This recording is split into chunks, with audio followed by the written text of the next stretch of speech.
Welcome to Case Note Friday. My name's Fadan. I'm a family law solicitor practicing in Sydney, Australia, and this is a story based on a High Court decision of Kramer, Anor and Stone. It's a goodie. Let's get into it. It's somewhat complicated, so try and keep up. Many years ago in the 1960s, this guy, we'll call him David's dad. David's dad struck a deal with an owner of a farm in Coal River, New South Wales. They struck a deal with a share farming agreement, which said he's going to work the land, he's going to farm the land, and the owner of the land will allow him to do that if they shared the profits. They entered into this share farming agreement in the 1960s, and it worked pretty well for them. It was in a place called Coal River, New South Wales, and he owned 100 acres. So he owns the land, he's just working on the land. I'll show you what we're talking about. This is the lovely Coal River, New South Wales. That's what we're fighting about. Over time, David's dad doesn't want to do farming anymore, and he says to his son, you take over the share farming agreement I've got with the landowner, and you can then be the farmer working on the land. You get the share profits, you work the land, you don't own the land, you get the share profits, and they also got a small retainer every quarter. So he agreed to do that. David loves the farming business, he's living on the land and is very happy.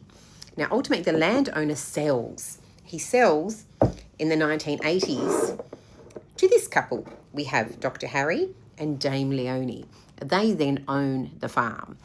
David is still working the farm. He strikes up an oral agreement, meaning it wasn't in writing, it was just a verbal agreement between Dr. Harry and David. They have a deal that says David will continue to share farm on the land and they will share the profits. They live on the land. There's a cottage there. They live there, but he does. It's 100 acres. He does too, and he will continue to share in the profits.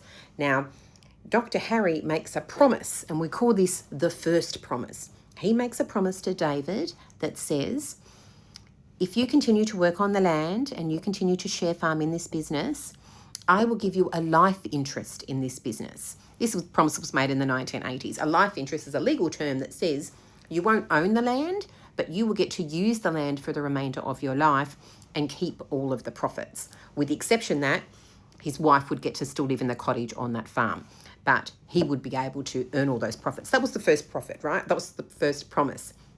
David would get to live on the land with a life interest once he dies, and she would get the cottage. Once David died, then it would go back to Dame Leonie. That was the promise. David agreed with that, and he was relying on that promise. Years go by, and sadly, Dr. Harry gets cancer. Dr. Harry says now that he's got cancer, he's changed his mind and he's going to change his will. He's going to leave the farm. So there was a life interest. He's not going to do the life interest anymore to David. Instead, he's going to leave the entire farm to Dame Leonie. And Dame Leonie, in turn, because she's elderly and older than him, she will put in her will that David will get the entire farm upon her death. So basically, all he has to do is wait it out and he will inherit the entire 100-acre farm. That was the second promise that was made. David thinks, you know what, that's a pretty good deal. So he continues to work on the farm, slaving his guts out, living in sort of modest conditions. They lived in the cottage. He was living in not so great accommodation, roughing it, as you say. But he understood that all he had to do was work on this farm, where, remember, everyone's sharing the profits, and he will eventually get it. That was the second promise that was made. Dr. Harry says he will eventually get it when she dies, right? So, of course, sadly, Dr. Harry dies from cancer, and Dame Leonie inherits the entire farm. Her and David continue to work on this agreement. Now, that is the share farming agreement. He's working, she's getting the profits. Now, this is where the third promise comes to play. So David said that Leonie said, after he died, this is in 1988, I promise that I will leave in my will this farm to you, and then you can do whatever you like with it. So he relied on that promise. That was the third promise. He's going to inherit this. When she dies, he's going to inherit the land and also a sum of money. And he thought that was a good deal. So he continued to work on the land. He worked on the land for 23 years, expecting that when she dies, he's going to inherit the whole goddamn thing. So can we see what's happening now? Sadly, Dame dies. She dies, and her will leaves the entire farm to her daughter, Hilary Kramer. Hilary inherits the whole farm she didn't completely forget about lovely David. David, here's your 200. She gave David $200,000. The remaining of her estate went to her daughter. Now, Hilary says to David, I don't know what you're talking about. I don't know that this farm is yours. Because he's like, a promise was made. A promise was made, bitch. This farm is mine. It's been through many generations this promise has been made. But he didn't have anything in writing. All he had was the oral agreement, the promise that was made, the promises that were made, because there were 3. And Hilary over here is saying, nah, I'm not buying it. This farm is mine, so suck it. You don't get it. So David's like, well, you know what? I don't like this. So he makes an application to the Supreme Court for the estate of Dame Leonie, saying, even though he didn't have the paperwork, but what he did have was the reality of what happened. For 23 years, he'd been working in total on this farm for 40 years, mind you. But since the last promise was made, he'd been working this farm, working his ass off on the expectation that this farm was going to be his. He really did think the farm was going to be his. So he goes to the Supreme Court and he says, promises were made. It's called something called estoppel. That's the legal term, promissory estoppel. I was promised. You can't now say the promise wasn't made. They fight it out in court, and the judge at first instance, that is the first judge of the Supreme Court, says, you know what, I believe you, David. I think the promise was made, and I do think you relied on that promise. So I'm sorry, Hilary Kramer, David gets the farm. Hilary didn't like that. She thought that decision was bullshit. So she appeals to the Court of Appeal. Let me show you what happened. It's noted that David was seen as an exceptionally credible witness, which means everybody believed him. He spoke in such a good way in that witness box that everybody believed he was telling the truth. The Court of Appeal talked about David's reliance on the promise.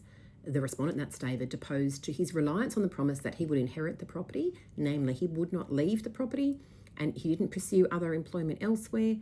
He restricted his personal and domestic life to staying on the property, and he didn't make any attempt to build a super fund or do anything for his retirement because he thought he was going to inherit the property. He relied on that promise. Now remember, Hilary said, I don't know anything about this promise.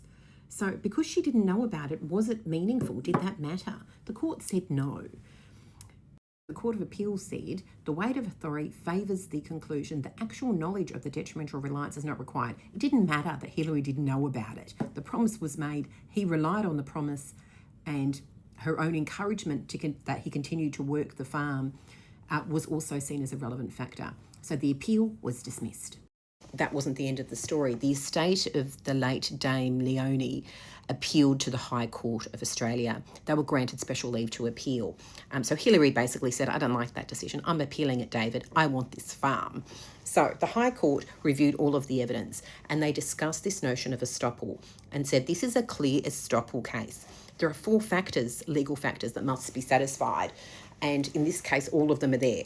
1, a clear promise was made. Promises were made in previous generations. Dr. Harry made that promise. And of course, Dame Leonie herself made the promise. He relied on that promise. That's the second factor. He continued to work on this farm on the understanding that he would one day get it. He didn't go and move away. He didn't build any superannuation. He deliberately didn't do anything because he knew that this was his retirement plan. He was going to get the farm. Consequences meant he didn't, but he did rely on that promise.